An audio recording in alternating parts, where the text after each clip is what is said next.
All right, welcome back on SportsBit Betting Insight today, Tuesday, August 30th. Pauly and Teddy deep dive. 5 great minutes with Jimmy Vaccaro, a bookmaker for over 40 years here in Las Vegas. We'll recap how the weekend went for the players and the books. He'll be on every Tuesday. Big game breakdown. We'll get to the Yankees and the Royals, and that big series continues between the Blue Jays and the Orioles. Market report coming up. Yes, a full card this week in college football. A lot of games to go over Thursday. We'll let you know what's happened since the summer. And bad beats, bad for the books, bad bets coming up. How about bad for the books right off the bat, Teddy? Josh Donaldson stays red hot. 4 home runs in the last 2 nights. And the Blue Jays behind Estrada, 30-cent move, beat the Orioles on the road. Oh, yeah, it's a huge surge from Donaldson. The last 5 games, 8 of 18 and 5 walks. So he's been on base 13 times in 5 games, got 6 homers, 11 RBIs, 2 more last night. And then, the Jays coasted in this one. The O's get a home run from J.J. Hardy, but only 4 other base runners all night. And, of course, nothing but Toronto money. Blue Jays bid up from minus 115 to minus 145, and all of that money cashes. Bad bet the Yankees, a 15-cent move. Here come the Royals. No doubt. The Royals jumped out 3-0 in the first. The Yankees were never in the hunt, and all of a sudden, the hottest team in all of baseball, a team that I think both you and I have written off at various times this season, Pauly, the Kansas City Royals, playing their best ball of the year right now. And when you want to talk about a team that has a recent history of excelling in pressure-packed situations, that's KC. Good result for the house, bad result for the bettors, who were all over the Yankees for some reason.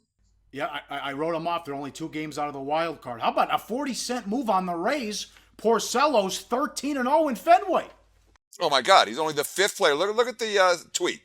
Only the 5th player since 1900 to win his first 13 home decisions in a season. Yet the money was coming in on Tampa. Look, I think, we've been talking about who's going to win the Cy Young in the American League. We've had like 2 ongoing discussions all summer on SportsBit. Who's going to win the wild card in the NL or the second wild card, and whatever team that is going to stink, and who's going to win the Cy Young in the American League? I think it's Porcello. Look, Hap's not winning it. Zach Britton's not winning it either. I think Cole Hamels is his primary competition, and Hamels doesn't have enough wins. Only 14 wins for Hamel. And, of course, when we talk about recording wins, that's one of the dumbest things that these sports writers who vote on this stuff pay attention to. But they do pay attention to it, which is why right now Rick Porcello, I'm not going to say he's a lock, but he's certainly got to be the chalk in the AL Cy Young matchup right now. And the Red Sox, again, they don't just win, they went on the run line with Porcello on the hill. Market reports, some big moves in college football. Let's start Thursday. Indiana against Florida International. This was opened up at 4, and it slowly, every week it kept moving up, and up in the summer, Teddy. Yeah, it hasn't stopped. We're looking at Indiana now 9.5-point road favorites against Ron Turner's Florida International Panthers. And this isn't one of these syndicate moves where the syndicate's pounded it.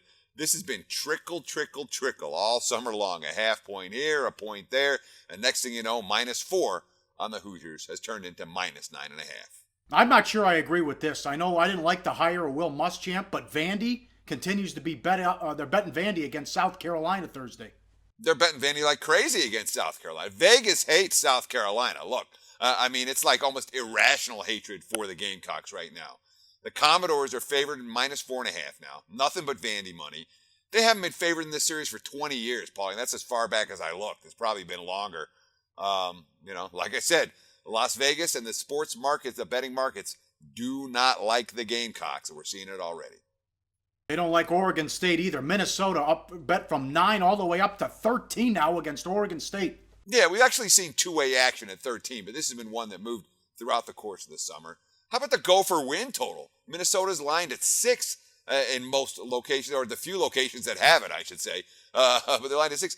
They're up to -200 there. You look at their schedule, they could go 7-1 the first day. They could cash this before November. They're not going to be big dogs at Penn State. They're not going to be big dogs versus Iowa. And they could be chalking every other game versus the final 3. Until the final 3. They have to play at Nebraska and at Wisconsin late, but Gophers get the benefit of a friendly schedule. No Ohio State, no Michigan State, and no Michigan from the East. And let's be honest, other than Wisconsin and Nebraska, the Big Ten West stinks. At least not so tough, let's put it that way. I feel the same way about Iowa. Over 8.5, heavy juice to the over. They don't play anybody and get it up to a 6-0, 7-0 start. And what they did last year before losing to Michigan State in the Big Ten title game. How about Saturday? Nothing but South Alabama money against Mississippi State. Oh, yeah, the Bulldogs were minus 33. Now Dan Mullen squad all the way down to minus 28, minus 28.5. The under got steamed yesterday, too. Now as low as 54.5. And some of that has to do with the time change here. The starting time has been moved up to 11 a.m. in Starkville. That makes it 11 a.m. kickoff, a far less hostile environment for the Jaguars than it could have been. We'll get back to this game when it comes to play of the daytime. Do you agree with this move? A&M at home against UCLA Saturday, bet up to 3 now. No, I don't agree with that move. I'm not convinced I'm going to bet it the other way, but right now UCLA plus the 3 is the only way I could look in that game. This game opened 1, and we talked about it over the summer. You know, the Bruins a lot more settled at quarterback and a lot more reps for their starting quarterback in Josh Rosen. And I always like to look at the team with the better quarterback and a comparable talent level catching points, even in hostile environments. I don't agree with this move. Oklahoma against Houston. It's not on Houston's campus, but it's in where the Texans play. I think it's NRG Stadium, whatever it's called. Oklahoma's up to 11 now on the road. Yeah, I don't disagree with you, Paul. The only way I can look here is towards the Cougars. But, you know, when you look at the Sooners, and this is an expectation seasons for Bob Stoops and company, and we've seen him many times with low expectations overachieve. With high expectations, not so much for Oklahoma. Here's my question, Paulie. Will the Sooners be a top 5 team, yes or no? They should be. I mean, they should have no problems winning the Big 12. I'm going to say no, and I'm going to say they struggle against Houston. Minus 10 to minus 11, to me, that seems a little bit rich. Well, it'll be a tough game. No doubt about it. That's a tough game. If you watched that Peach Bowl last year, Houston took care of Florida State, and they had a very impressive season, and we love Tom Herman. One more. Even though Saban came out and said he's playing 2 quarterbacks, Alabama money against USC, I hated the Clay Helton hire. Yeah, I mean, Bama from minus 10, 10.5, now up to 11.5 against the Trojans. The money's come in on USC just in the last couple of days. And here's the question. I mean, you said you don't like Clay Helton. You know, he went 5-4 straight up, 3-6 against the spread as an intern last year. And let's be honest, at first glance, it doesn't look like Clay Helton is the right guy to bring USC back to the Pete Carroll glory days. Not saying he can't do it, just saying doesn't look very likely as of now. Yes, big game breakdown coming up next. We'll start with the Blue Jays and the Orioles on SportsBit. Betting insight today on SBRpicks.com. Hey, SportsBit viewers, tune to the MLB Odds Couple show for Tuesday, August 30th. Mike Brenner, you've earned it. Do you have anything to say to the viewers? You're up almost 40 units in August in our show. Well, let's just keep, trudging through and let's get it done another day. And when you guys are all done with Teddy and Pauly, I'm telling you, come on over and catch us. Back on SportsBit, time for big game breakdown. As always, live odds, sportsbookreview.com. Blue Jays and the Orioles, Happ against Jimenez. Blue Jays $1.55, 9.5 the total. Huge series continues. Blue Jays with the win last night. They have now a 4-game lead over the Orioles in the East. And Baltimore only has a 1-game lead over the Tigers for the wild card. And he's had a terrific season. J. Happ has been dynamite for the Blue Jays. But are the innings and the workload starting to catch up to him, Teddy? Maybe. Let's be honest. This is a guy who had a career-high 172 innings last year. He enters the night at 155.1 this season. So by far the biggest 2-season workload he's ever had. And he's approaching his career-high numbers from last year already. Last 2 starts, he allows 10 runs in just 12.1 innings of work. And his last road start, he allowed 3 home runs at the Yankees. You know, he did have 15 strikeouts versus 2 walks in those 2 games. But when contact was made, man, they hit him hard. Now, it's worth noting, he is 2-0 with a 3.21 ERA in a pair of starts against Baltimore.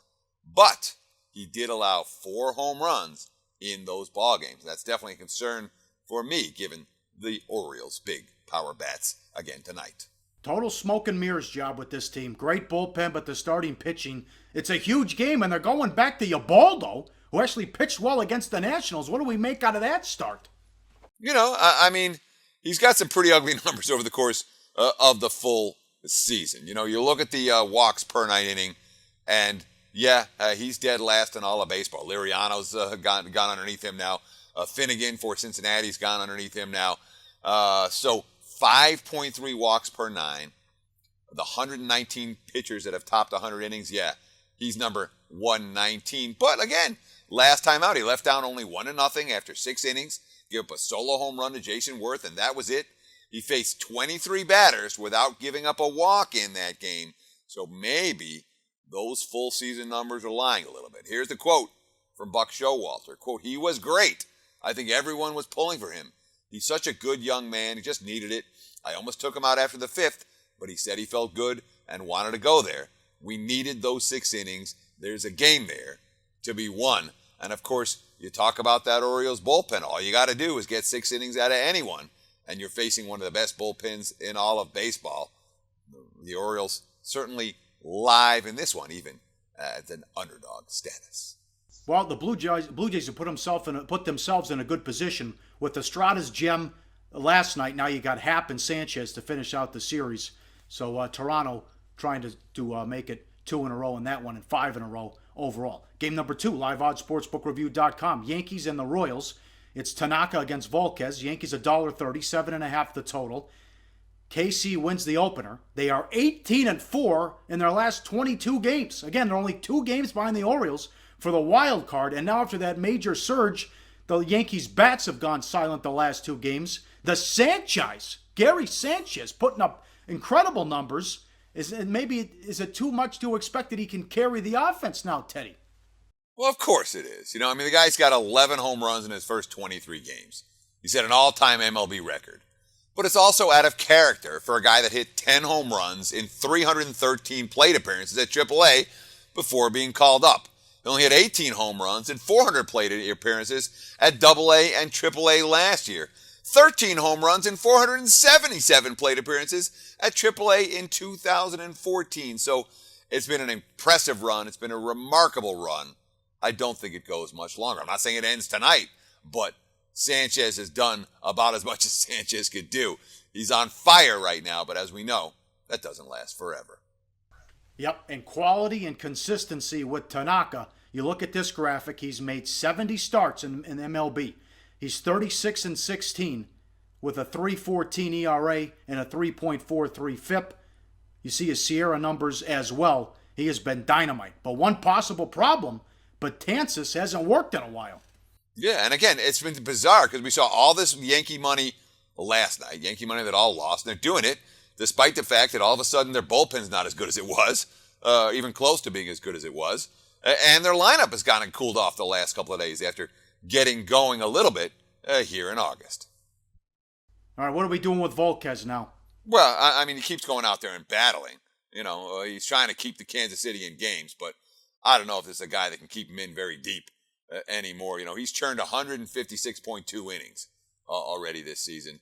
This is off of 200.1 regular season innings last year, plus the playoffs, plus the World Series. I think his fuel tank is low. Casey's 13-11 at his start so far this season, but you look at the 5 August starts, 26.1 innings, so he's barely lasting 5 innings per start. He's got a 5.81 ERA during that span. And this is the scary part if you're KC. All of that has come against weak hitting competition. He's faced the Twins twice, the Marlins without Stanton, the White Sox, and the Rays. 3 of them are divisional foes who know him fairly well. But the bottom line, Edison Volquez looks a little bit out of gas right now. Not a pitcher I'm in any rush to put a whole lot of money on. Who do you think the 2 wild cards are going to be? Geez, ask me in a month. Because that's, again, it's one of those questions. People always ask me, where's so-and-so going to go in free agency? I don't know. Who's going to win the World Series? I don't care. I want to know who's going to win today, who's going to win tomorrow, who's going to win this weekend, who's going to win the wild card. Lots of teams are live. Let's just put it that way. What do we got? 18 teams within 3.5 games of either first place or a wild card spot. God, the Astros are only 2 out. This is going to be wild here as we get into September. Up next, Jimmy Vaccaro, bookmaker for 40 years in Las Vegas. He'll be on every Tuesday with 5 great minutes. He's coming up, and football. We'll go back to football for the play of the day on SportsBit. Betting Insight today. Hey guys, it's that time of year again. Football season. And with that, here's a message from everyone's favorite prick. If you like Captain American football, there's 50,000 dead presidents on the line in this year's Beat the Prick contest. In case you ain't fucking guessed, I'm the prick. Click on the link below for more info. I'm ready to stomp some ass. This is gonna be my best performance yet. So join today. It's free, you fucking squares. Back on Sports Pit, time for 5 great minutes with Jimmy Vaccaro. Follow him on Twitter at Jimmy Vaccaro, 2 C's, 1 R, a legend in this town. 40 years as a bookmaker. He's at the South Point in Las Vegas. The only guy to be on Late Night with David Letterman and The Simpsons. He's my guy. He's on every Tuesday to recap how the books did. Well, how was the handle with Cal Hawaii, Jimmy? Obviously, it was a great handle, but a bad outcome. If you were one of the bookmakers here, as you just saw, the game was as low as 19.5, as high as 21.5. So if you use your coconut, you should have never lost the game. You could only won it if you were a player out there. But very well enthused over the handle, even though it's a 3-touchdown game. When you get those type of games, Pauly, obviously the handle dwindles to about 40% less than you play on a game, 10 points and under. But simply because it's college, but simply because it's real, and more important, it's football, they showed up pretty good. So off to a pretty good start. And even the North Dakota State game, a lot of money there too. So it's football. It's amazing what this does to our society. Yes, and you've been doing this for a long time, as I mentioned, and this is, no doubt about it, this is the best opening weekend we've ever seen out of college football with these matchups. Well, it's not even close, Pauly. I've been around this racket my entire life. I've been in Las Vegas. It'll start 42 years in January, and we put these games up. Me and Chris at the sportsbook at the South Point, probably at the end of July. And the response with the first week was twofold. First of all, it was college football again, which is creeping up to get about the same handle that you do on professional football. But more importantly, it was the schedule that came out. And I said to Chris immediately, we have to put the first week up because I've never, ever seen matchups. And one of the reasons I believe, Pauly, we will see these in the future also is the money is so big when these teams match up that even the coaches, or maybe even coming from upstairs, saying, we've got to go after and grab this $5 or $6 million we can get if we play somebody. And the other plus side of it is, if you lose early, you're not out of the race anymore. So, the Alabama and the USC, obviously, the great games that you have. Obviously, Wisconsin, LSU, you have Oklahoma, Houston, you have BYU, Arizona, then actually Sunday, Notre Dame and Texas. So, in Mississippi and Florida State, the first Monday night game. So, even if you would lose, you're not out of the national championship race. So I think that's 2 reasons why you're seeing this going to happen more and more, as opposed to like Cupcake City the first week of the season. Yeah, excellent points there. It's going to be a great season in college football. Was there an increased handle with week 3 of the preseason? Yeah, only because we knew, and everybody else knew, at least you were going to get maybe a half of out of the starters and see something you haven't seen, which is obviously the starters. So I would say the increase was about normal. It wasn't a gigantic jump. I thought it'd be a little bit higher, but it wasn't. But then again, you watch it. There was decisions, and there was a lot of movement on a lot of games. And I would say the general public and the wise guys, whoever you want to categorize them, they split during those exhibition games. So it's a good handle. We made a few dollars, but this week we'll go down to practically nothing because you have the Thursday games. They're all playing on Thursday.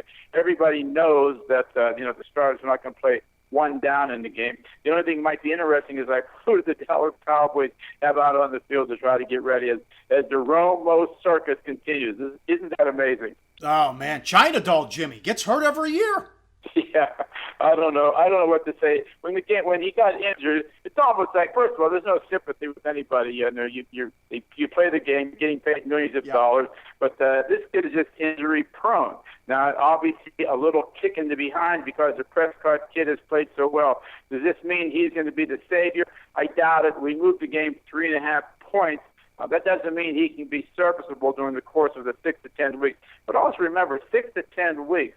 That doesn't mean he's going to come back and he's going to be in mid-season form. So the Cowboys have a big big hurdle to climb over. But, it's not the toughest division that they're in. The other teams there, the Redskins have to prove it, and the Giants, they looked horrendous, even though they scored some points this weekend. But it will be interesting. So as far as bookmakers are concerned, it looks like it's settled in now that Dallas was a 3.5-point favorite before the Romo injury. If you look up now for Week 1, everybody in town has it picked, and that's what it should be right now. How about the defending champion starting Simeon, who's never had thrown a pass in the NFL before? Well, obviously you got to make a starter out of somebody.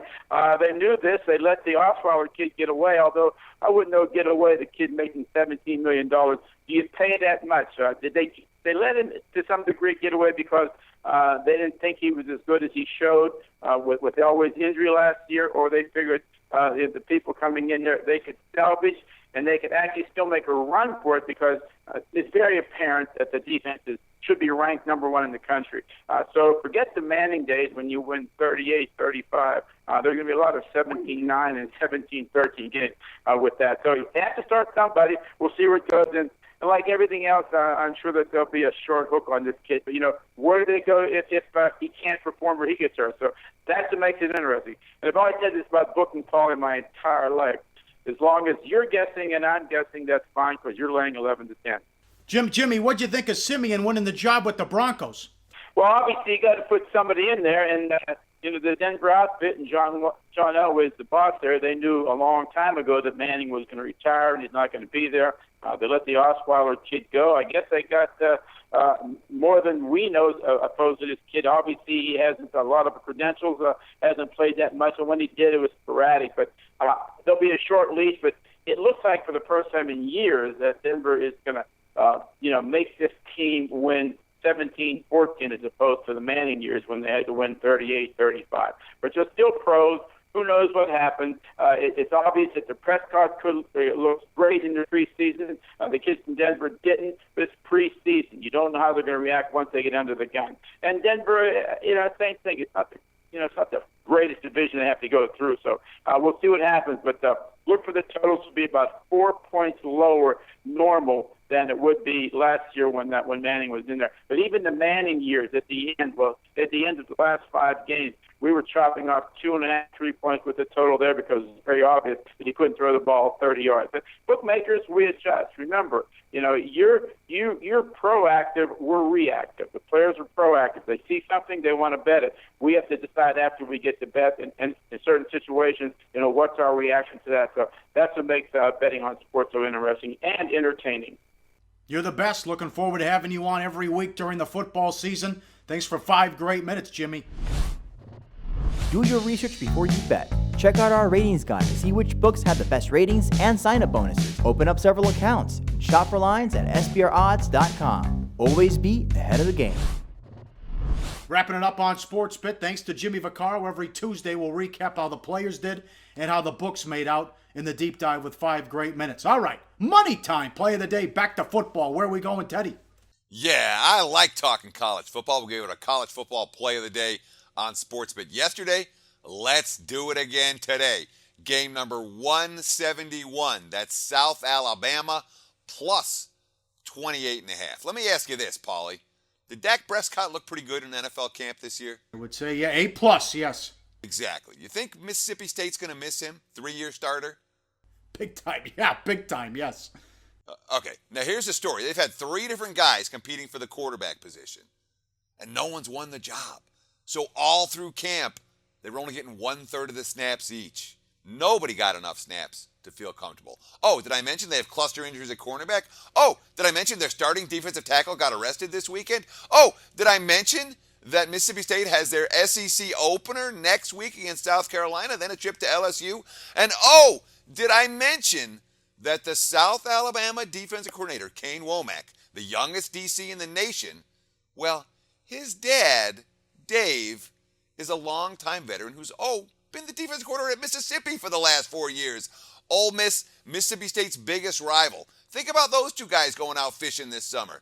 Hey, Dad, you got any tips for how to stop that that Mississippi State defense? Twist off a crayfish tail and says, well, son, here's some of the things that worked out for us. Yeah, I'm interested in the South Alabama side here. Plus 28.5. I don't think this number's going to last. Let's get it out right now. Game number 171, South Alabama, plus 28.5. That is our play of the day. And that is knockout information. Very good. Remember yesterday we gave out the Charlotte-Louisville over. So we try to make it 4 in a row. All right, we're back Wednesday. Football right around the corner. Good card Thursday. And as Jimmy Vaccaro said, it's the best opener, week 1, in college football he's ever seen. And he's been in the racket for 40 years.